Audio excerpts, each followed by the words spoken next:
நான் உங்கள் முத்துக்குமாரி. இந்த வீடியோவில் நாம் 12 ராசிக்கான பிப்ரவரி மாத ராசி பலன் பார்த்துட்ருக்கோம். அதுக்கு முன்னாடி நம்ம சேனலை நீங்கள் சப்ஸ்கிரைப் பண்ணலைன்னா மறக்காமல் சப்ஸ்கிரைப் பண்ணிக்கோங்க. பெல் ஐக்கனை ப்ரெஸ் பண்ணிக்கோங்க. அதில் ஆல் அப்படின்னு ஒரு ஆப்ஷன் இருக்கும், அதை கண்டிப்பாக கொடுத்துக்கோங்க. ஸோ தட் நம்ம சேனலில் போடக்கூடிய எல்லா வீடியோவும் உங்களுக்கு ப்ராப்பராக நோட்டிஃபை ஆகும். சரிங்க, இப்போ இந்த 12 ராசி வரிசையில் நாம் பார்க்க போகிற ராசி மகர ராசி. ஸோ ஜென்ம சனி விலகியாச்சு, பாத சனி ஆயாச்சு, மகர ராசிக்கு ஒரு ரிலீஃபு, நல்லா இருக்கிறோம், எல்லாமே ஓகே. இயர்லி ப்ரெடிக்ஷன்ஸ்லாம் சூப்பராக இருக்குது. பிப்ரவரி மந்த் பெக்யூலியராக நமக்கு எப்படி இருக்க போகுது, பிப்ரவரி மாதத்தில் என்னென்ன கிரகங்கள்லாம் டிரான்சிட் ஆக போகுது, அந்த டிரான்சிட் நமக்கு என்ன பாசிட்டிவான மாற்றங்களை கொடுக்க போகுது, எது எதுலெல்லாம் நம்ம கவனமாக இருக்கணும், இந்த விஷயங்களை நம்ம தெளிவாக இந்த வீடியோவில் பார்ப்போம். சரி, மந்தோட பிகினிங்கில் the very first day of the மந்த்தே புதன் பிப்ரவரி 1ஆம் தேதி தனுசுலேருந்து மகரத்துக்கு டிரான்சிட் ஆகிறாரு. ஸோ புதன் யார்? மகரத்துக்கு 6, 9ஆம் அதிபதி. ஸோ 6ஆம் இடம்ங்கிறது வந்து ருணரோக சத்ருஸ்தானம்னு சொல்லுவோம், அதாவது கடன், நோய், எதிரியை குறிக்கக்கூடிய ஸ்தானம். 9ங்கிறது பாகியஸ்தானம், நம்மளோட குட் கர்மாவை வந்து சொல்லக்கூடிய, நீங்கள் செஞ்ச நல்ல கர்ம வினைகளுக்கான பலனை கொடுக்கக்கூடிய ஸ்தானம் வந்து 9ஆம் இடம்.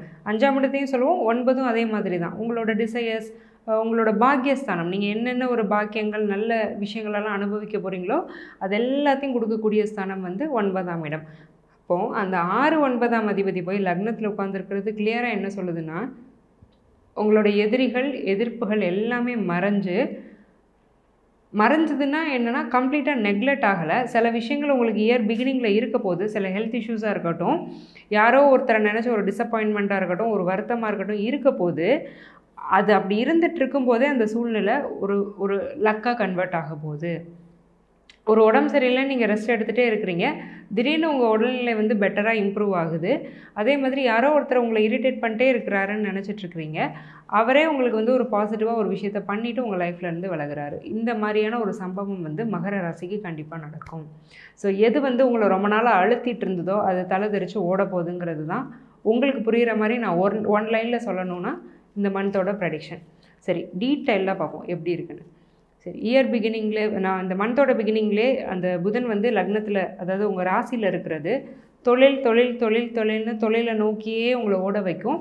நிறைய ஆசிலேஷன்ஸ் இருக்கும். இதை பண்ணலாமா, அதை பண்ணலாமா, இதை இப்படி இன்வெஸ்ட் பண்ணால் இது இப்படி லாபம் கொடுக்குமா, இப்படி என்ன பண்ணலாம், ஒரு பார்ட்னர்ஷிப் போட்டு பண்ணலாங்க. இந்த வருஷம் வந்து இந்த மந்த் வந்து உங்களுக்கு நீங்கள் ஏதாவது பார்ட்னர்ஷிப்பை நீங்கள் இனிஷியேட் பண்ணிங்கன்னா அது நல்லது. இயர்லி ப்ரெடிக்ஷன்லேயுமே நான் சொல்லியிருப்பேன் மகரத்துக்கு வந்து பார்ட்னர்ஷிப் நல்லா தான் இருக்குங்கிறத. அந்த புதன் வந்து ராசியிலே உட்காந்துருக்கிறதுனால நண்பர்கள் மூலமாக ஒரு லாபம் இருக்கும். எதிரியாக இருந்த நண்பரும் கூட இப்போ திரும்ப அந்த நட்பு நிலைக்கு வந்து மாறுறதுக்கான வாய்ப்பு ரொம்ப இருக்குது. அவங்க வந்து அந்த மாதிரி உள்ளவங்க வந்து உங்களுக்கு தொழிலையுமே உங்களோட மர்ஜ் ஆகணும்னு நினச்சாங்கன்னா நீங்கள் தயவு செஞ்சு மர்ஜ் பண்ணிக்கலாம். உங்கள் ஃப்ரெண்டையே நீங்கள் ஒரு பார்ட்னராக ஏற்றுக்கிட்டு நீங்கள் தொழில் பண்ணும் பட்சத்தில் நல்ல லாபம் அப்படிங்கிறது அந்த தொழில் கொடுக்க போகுது. அதே மாதிரி செவ்வாய் வந்து ராசியிலே உச்சமாகிறதுனால கோபம், காட்டம் அப்படிங்கிறது பிஸ்னஸ் பிளேஸில் இருக்கும். அது உங்களை அஃபெக்ட் பண்ணாத அளவுக்கு இருக்குதுன்னா பரவாயில்ல. கொஞ்சம் ஒரு வார்த்தை எல்லாம் மீறி போகுது, வேலை செய்கிற இடத்துல யாரோ ஒருத்தர் டிஸ்டர்ப் ஆகிறாங்க, அவங்க உங்கள் வேலையை விட்டு விலகும்போது உங்கள் தொழில் பாதிக்கப்படும் பட்சத்தில் அங்கே நீங்கள் கோபத்தை குறைச்சிக்க வேண்டியது அவசியம். ஏன்னா காரியம் பெருசாக வீரியம் பெருசானா காரியம் தான் நமக்கு பெருசு. செவ்வாய் ராசியில் உட்காந்துட்டு, பொதுவாகவே சனி ராசி, அங்கே செவ்வாய் உட்காந்துருக்கும் போது கோபம் ரொம்ப வரும். ஒருத்தர் சாதாரணமாக எதையாவது சொல்லுவாங்க, நம்ம தப்பாக புரிஞ்சுட்டு கத்தி ரியாக்ட் பண்ணிடுவோம், ஒரு எம்ப்ரஸிங்கான ஒரு சிச்சுவேஷனுக்கு கொண்டு போய் விட்டுருவோம். இதை தயவு செஞ்சு அவாய்ட் பண்ணிக்கோங்க. மித்தபடி தொழில் நல்லா தான் இருக்குது. நீங்கள் பார்ட்னர்ஷிப் போட்டு பண்ணலாம், ஃப்ரெண்டையே பார்ட்னர் ஆக்கலாம், ஒரு விரோதியாக இருந்தவனே நண்பனாக மாதிரி பார்ட்னராகவும் ஆகிறதுக்கான பாசிபிலிட்டி இந்த மந்தில் இருக்குது. நிறைய பாசிட்டிவ் இருக்குது தொழிலில். ஸோ இதெல்லாம் எடுத்துக்கோங்க. அந்த கோபம் அப்படிங்கிறத மட்டும் ஒர்க் பிளேஸில் காட்டிடாதீங்க. ஏன்னா புதன் வந்து அந்த செவ்வாயோட சேர்றாரு. அப்போது புதன்கிறவர் வந்து 6ஆம் அதிபதி. அப்போ இந்த கோபம், ஒரு வேகம், ஒரு அவசர முடிவுனால ஏதாவது ஒரு பிரச்சனை தொழிலில் வர்றதுக்கான வாய்ப்பு இருக்குது. இதை மட்டும் கொஞ்சம் கவனமாக பார்த்துக்கோங்க. சரிங்க, நாங்கள் ஒர்க்கிங் கம்யூனிட்டி, எங்களுக்கு எப்படி இருக்கும், நான் தொழிலெலாம் பண்ண ஒரு இடத்துல வேலை செய்கிறேன், ஒரு ஆர்கனைசேஷனில் வேலை செய்கிறேன், எனக்கு எப்படி இருக்க போகுது இந்த வருஷம்? 10ஆம் இடம் நல்லாயிருக்கு. ஸோ 10ஆம் இடத்து அதிபதி ரொம்ப நல்லா இருக்கிறாரு. இதுக்கு மேலே என்ன வேணும்? அவர் வந்து ராசிக்கே வராரு. எப்போ வராருன்னா பிப்ரவரி 12ஆம் தேதிக்கு மேலே ராசிக்கே வராரு. ராசிக்கே வரும்போது அப்போ பிப்ரவரி 12லேருந்து ஒர்க்கிங் கம்யூனிட்டிக்கு ரொம்ப ரொம்ப நல்லா இருக்க போகுது.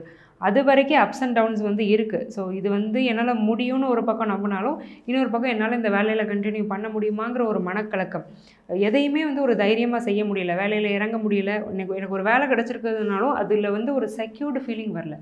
ஜாப் இன்செக்யூரிட்டிங்கிறது ரொம்ப நல்லாயிருக்கு. இந்த நிலமை ரொம்ப நிறையா இருக்குது. இந்த நிலமை வந்து February 13th 12th மேலே மாறும். ஜாப் செக்யூரிட்டிங்கிறது வரும். ஓகே, நம்மளால் சஸ்டெயின் பண்ணிட முடியும். ஒர்க் பர்டன் நிறையா இருக்குது, நிறைய படிக்க வேண்டியது இருக்குது, இந்த வேலையில் நம்மளை அடாப்ட் பண்ணிக்க முடியுமாங்கிற டவுட்லாம் மாறும். ஓகே, நம்மளால் முடியும். ஒன்று உங்களுக்கு ஃப்ளெக்சிபிளாக அந்த ஒர்க் சுச்சுவேஷன் மாறும், அல்லது அந்த ஒர்க் சுச்சுவேஷனுக்கு ஏற்ற மாதிரி உங்கள் பொட்டன்ஷியலை நீங்கள் அதிகரிப்பீங்க. ஸோ இது ரெண்டுமே உங்களுக்கு பாசிட்டிவான விஷயம் தானே. அப்போ ஓவராலாக என்னென்னா February 12ஆம் தேதியிலேருந்து உங்களோட வேலை பளு குறைஞ்சு நீங்கள் வேலை அந்த ஒர்க் என்விரான்மெண்ட்டில் நிம்மதியாக இருக்கக்கூடிய வாய்ப்பு ரொம்ப ரொம்ப அதிகம். சரி, நான் திருமணம் பண்ணலாமா, எனக்கு எப்படி இருக்குது? முதல் 10 நாள் வேண்டாம். அதே மாதிரி 11-12ஆம் தேதியில் எந்த திருமண சம்மந்தப்பட்ட பேச்சுவார்த்தையும் நடத்தாதீங்க February 11-12. ஏன்னா சந்திரன் முழுக்க முழுக்க சூரியன் சனியோட பிடியில் ஆக்கிரமிக்கப்பட்டு கெட்டு போகக்கூடிய, சந்திரனுக்கு ரொம்ப ரொம்ப கெட்ட நாள் 11-12 ஆஃப் February மந்த். ஸோ இந்த 2 நாளில் வந்து எதுவுமே பேசி முடிக்கிறது வைக்கிறது எதுவுமே பண்ணாதீங்க. பொதுவாகவே ஒரு 12ஆம் தேதிக்கு மேலே நீங்கள் பார்க்குறது நல்லது. ஏன்னா சந்திரன் வளர்பிறை அமைப்பில் வந்துடுவார். சந்திரன் தான் 7ஆம் அதிபதி. சுக்கிரனோட சப்போர்ட் ரொம்ப நல்லாயிருக்கு. சுக்கிரன் களத்திரக்காரகன், இந்த மகர லக்னத்துக்கு ராஜயோகாதிபதி சுக்கிரன். அப்போ அந்த சுக்கிரனோட ஒரு பாசிட்டிவான சப்போர்ட்டும் சந்திரன் வந்து வளர்பிறையை வந்த பிறகு அந்த சந்திரனோட சப்போர்ட்டும் இருக்கும் பட்சத்தில் செகண்ட் ஹாஃப் ஆஃப் த மந்தில் அந்த marriage possibility is very high. சரி, நான் ஒரு மகர ராசி பர்சன், என் பையனுக்கோ பொண்ணுக்கோ நான் கல்யாணம் பண்ணி வைக்கலாமான்னா வைக்கலாம். 5th house ரொம்ப நல்லாயிருக்கு, அதில் எந்த ஒரு மாற்றமுமே இல்லை. பொதுவாக மகர ராசிக்காரங்களில் பெண் குழந்தையை வச்சுருக்க மகர ராசிக்காரங்களுக்கு ஒரு நல்ல ஒரு யோகம்ங்கிறது வரும். ஏன்னா 5ஆம் அதிபதி வந்து சுக்கிரன். அப்போ அந்த குழந்தையை நினச்சி நீங்கள் பெருமைப்படக்கூடியது, அந்த பொண்ணுக்கு வந்து ஒரு கல்யாணமோ ஒரு திருமண பிராப்தமோ இல்லை ஒரு குழந்தை பாக்கியமோ அந்த பொண்ணோட வயசுக்கு ஏற்ற மாதிரி ஒரு விஷயம் நடந்து உங்களை அது வந்து பெருமைப்பட வைக்க போகுது. சரிங்க, ஓகே, நான் ப்ராப்பர்ட்டி வாங்கலாமா, எப்படி இருக்குது? 4ஆம் அதிபதி செவ்வாய் உச்சம். கண்டிப்பாக ப்ராப்பர்ட்டி வாங்கலாம். பழைய வீடு, கட்டி விற்கக்கூடிய வீடு வந்து வாங்கலாம். பொதுவாகவே மகரம் கும்பத்துக்கு வந்து பழைய ப்ராப்பர்ட்டி அப்படிங்கிறது நல்லது. ஈவன் ஒரு காரே வாங்கணும்னு நினச்சிங்கன்னா கூட செகண்ட் ஹேண்ட் காரோ தேர்ட் ஹேண்ட் காரோ ஒரு யூஸ்டு காரை நீங்கள் வாங்கிக்கிறது ரொம்ப நல்லது. நியூ ப்ராப்பர்ட்டியை விட ஓல்டு ப்ராப்பர்ட்டி மூலமாக நல்ல லக் அப்படிங்கிறது கிடைக்கும். என்ன தான் செவ்வாயாக இருந்தாலும் செவ்வாய் உச்சமாகிறது வந்து மகர வீடு. ஆனால் ராசி அதிபதி வந்து சனி. சனி வந்து ஒரு பழமையான கிரகம், ஒரு சிம்பிளான பிளானெட்டு. ஸோ அப்படிங்கிற பட்சத்தில் உங்கள் தசாபுத்தி நல்லா இருக்கும்போது நீங்கள் புது புது ப்ராப்பர்ட்டி பிரம்மாண்டமாக வாங்கலாம். ஆனால் அந்த கோச்சாரத்தை பார்க்கும்போது பெரிய அளவில் ஃபேவரபுளாக இல்லை. ஸோ அப்போ என்னன்னா ஓல்டு ப்ராப்பர்ட்டியில் இன்வெஸ்ட் பண்ணிங்கன்னா சனியோட காரகத்துவம் தான் அது. அப்போ அவர் வந்து அதை எந்த வகையிலையுமே பாதிக்க போகிறதில்ல. கண்டிப்பாக அது நல்லாயிருக்கும், உங்களுக்கு நல்ல ப்ராஃபிட் தான் கொடுக்க போகுது. சரி, ஓகே, நாங்கள் ஃபாரினில் இருக்கோம், எங்களுக்கு எப்படி இருக்க போகுது? ஸோ வெளிநாட்டில் இருக்கக்கூடிய மகர ராசிக்காரங்களுக்கு ரொம்ப நல்லா இருக்க போகுது. ஏன்னா 12ஆம் அதிபதி குரு தனக்கு பிடிச்ச மேஷத்தில் இருக்கிறாரு, 5க்கு அடுத்து மாற போகிறாரு. நிறைய பேர் நெக்ஸ்ட் இயர் ஃபாரினில் நல்லா வேலை பார்த்துட்டேன் சம்பாதிச்சிட்டேன்னு ரிட்டையர் ஆகிட்டு இந்தியாவுக்கு திரும்பி வர்றதுக்கான வாய்ப்பு இருக்குது. இந்த வருஷத்தை பொறுத்த வரைக்கும் ஃபாரினில் இருக்கிறவங்க ரொம்பவே நல்லா தான் இருக்க போகிறீங்க. ஸோ பிஸ்னஸ் பண்ணுறவங்க, பொதுவாகவே ஃபாரினில் இருந்துட்டு பிஸ்னஸ் பண்ணுறவங்களுக்கு வந்து ரொம்ப நல்லா இருக்க போகுது. முக்கியமாக வெஸ்டர்ன் யூரோப் கண்ட்ரிஸ், யூரோப்பியன் கண்ட்ரிஸை விட அரப் கண்ட்ரிஸ் அந்த மாதிரியான கண்ட்ரீஸில் இருக்கிறவங்க, துபாய் அந்த மாதிரியான கண்ட்ரீஸில் இருக்கக்கூடியவங்களுக்கு வந்து ரொம்ப நல்லா இருக்க போகுது. அதே மாதிரி ஆயில் சம்மந்தப்பட்ட பிஸ்னஸ் பண்ணுறவங்க அப்ராடில் அவங்களுக்குமே ரொம்ப நல்லா இருக்க போகுது. இம்போர்ட் எக்ஸ்போர்ட் பண்ணுறவங்க, அதாவது வெளிநாட்டில் நீங்கள் இருக்கிறது வேறு, இங்கேருந்து வெளிநாட்டுக்கு ஏற்றுமதி இறக்குமதி தொழில் செய்கிறீங்கன்னா கூட அது ரொம்ப நல்லாயிருக்கும். சரி, ஓகே, நாங்கள் ஸ்டூடெண்ட்ஸ், எங்களுக்கு எப்படி இருக்க போகுது? நல்லாயிருக்கும், ஒன்றுமே பிரச்சனை கிடையாது. சனி தான் சூரியனோட சேர்ந்துருக்கிறாரு. உடம்பை மட்டும் பார்த்துக்கோங்க. ஹெல்த் இஷ்யூஸ்னால எக்ஸாம் போக முடியாமல் போகிறதுக்கு வாய்ப்பு இருக்குது. ஸோ ஹெல்த்தை நல்லா பார்த்துக்கோங்க. மற்றபடி ஸ்டடீஸ் வந்து நல்லா தான் போகும். மைண்டு கொஞ்சம் கிளியராக இருக்கும். நல்லா படிக்கணுங்கிற ஒரு மோட்டிவேஷன் வரும் மகர ராசியில் உள்ள ஸ்டூடெண்ட்ஸுக்கு. இவ்வளோ நாள் போனது போச்சு, இனிமேல் உள்ள டைமை நான் வேஸ்ட் பண்ணாமல் நல்லா படிப்பேன், நல்லா ஸ்கோர் பண்ணுவேன். என்னுடைய ஆம்பிஷன் இது, என்னுடைய ஒரு என்ன சொல்கிறது, இதுதான் என்னோடய லெவல். இந்த லெவலில் உள்ள ஸ்கோரை நான் எடுக்கணும். ஃபார் எக்ஸாம்பிள் நான் ஒரு 85% என்னோடய டார்கெட்னா அந்த மாதிரி டார்கெட் ஃபிக்ஸ் பண்ணி படிக்கக்கூடிய ஒரு உத்வேகத்தை கொடுக்கக்கூடிய நல்ல மாதம் தான் இந்த February மாதம். அதே மாதிரி காம்படிட்டிவ் எக்ஸாமினேஷன் எழுதக்கூடிய கேண்டிடேட்ஸ்க்கும் இந்த மந்த் ரொம்ப நல்லாயிருக்கு. ஏன்னா குருவோட சப்போர்ட் ரொம்ப நல்லாயிருக்கு மகரத்துக்கு, உண்மை அதுதான். ஸோ அப்படிங்கும் பட்சத்தில் காம்படிட்டிவ் எக்ஸாம்ஸ் எழுதுறீங்கன்னா இந்த மந்த் வந்து நீங்கள் எழுதுகிற எக்ஸாம்ஸ் கிளியர் ஆகிறதுக்கான வாய்ப்பு இருக்குது. அதே மாதிரி இந்த மந்தில் நீங்கள் அப்ளை பண்ணக்கூடிய எக்ஸாம்ஸை நாளைக்கு நீங்கள் கிளியர் பண்ணுறதுக்கான யோகமும் இருக்குது. சைல்டு பர்த்தும் ரொம்ப நல்லாயிருக்கு. ஸோ ஏன்னா 5ஆம் இடம் வந்து ரொம்ப ஸ்ட்ராங்கு. ஸோ ரொம்ப நாளாக ட்ரை பண்ணிகிட்ருக்கோம், சைல்டு பர்த் பாசிபிலிட்டி இருக்குன்னா நல்ல தசாபுத்தி நடக்கும் பட்சத்தில் கோச்சாரம் எக்ஸலண்ட்டாக இருக்குது. ஸோ கண்டிப்பாக pregnancy chances are very high. அதேமாதிரி உங்களோட பிறந்த குழந்தைகளும் நல்லாயிருக்கும். நான் ஆல்ரெடி சொன்ன மாதிரி 5ஆம் அதிபதி ரொம்ப நல்லா இருக்கிறதுனால உங்களோட பிறந்த குழந்தைகளாக இருக்கட்டும், அவங்க படிப்பாக இருக்கட்டும், அவங்க எக்ஸ்ட்ரா கரிக்குலராக இருக்கட்டும், அவங்களோட வேலை வாய்ப்பாக இருக்கட்டும், அவங்க திருமணமாக இருக்கட்டும், எல்லாத்தையும் நினச்சி நீங்கள் சந்தோஷப்படக்கூடிய அமைப்பு தான் இந்த மாதத்தில் இருக்குது.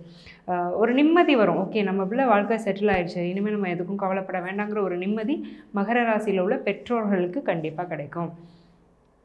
சரி, இவ்வளோ நேரம் நம்ம பார்த்தது வந்து ஜென்ரலான ப்ரெடிக்ஷன்ஸ் தான். இது வந்து ஒரு பொது பலன். இது அப்படியே நடக்கணும்னு அவசியம் கிடையாது. பட் இதுவும் உண்மை தான். ஏன்னா உங்களோட ராசியினோட அடிப்படையில் பிளானட்டரி பொசிஷன்ஸை வச்சு தான் நம்ம சொல்கிறோம். உங்களோட அக்யூரேட் துல்லியமான பலன் தெரியணும் அப்படின்னா கீழே கொடுத்துருக்க நம்பருக்கு கால் பண்ணி என்னுடைய அப்பாயின்மெண்ட் வாங்கிக்கோங்க. ஸோ தட் உங்களோட பிறந்த நேரம், பிறந்த தேதி அடிப்படையில் என்னென்ன பிளானட்டரி பொசிஷன்ஸ், என்னென்ன நகர்வில் இருந்தது, என்ன டிஃபால்ட்டான பிளானட்டரி பொசிஷன்ஸ், என்ன உங்களுக்கு வாழ்க்கையில் அது கொடுக்க இருக்குங்கிறத நம்ம தெளிவாக பார்த்து சொல்ல முடியும். நான் ரொம்ப ரொம்ப சிம்பிளான வாழ்வியல் பரிகாரங்கள் தான் சொல்லுவேன். அதே மாதிரி ரொம்ப காஸ்ட் எஃபெக்டிவ்னு சொல்கிறத விட இட்ஸ் நோ காஸ்ட் ரெமடின்னு தான் சொல்லணும். நீங்கள் பெருசாக பரிகாரங்களுக்கு செலவழிக்க வேண்டிய அவசியம் கிடையாது. ஏன்னா நீங்கள் நல்லா இருக்க பண்ணுறது தான் பரிகாரம். அதையே நீங்கள் செலவு பண்ணி பண்ணணுன்னா இட் டசன்ட் மேக் சென்ஸ் அப்படிங்கிறது என்னுடைய ஒப்பீனியன். ஸோ இந்த மாதிரியான விஷயங்கள் என்னுடைய கன்சல்டேஷனை நிறைய பேர் வாங்கி நல்ல பாசிட்டிவ் ரிவ்யூஸ் கொடுத்துருக்காங்க. அந்த பலனை நீங்களும் அடையணும்னு நான் வேண்டிக்கிறேன். ஆல் த வெரி பெஸ்ட் மகரம். நன்றி, வணக்கம்.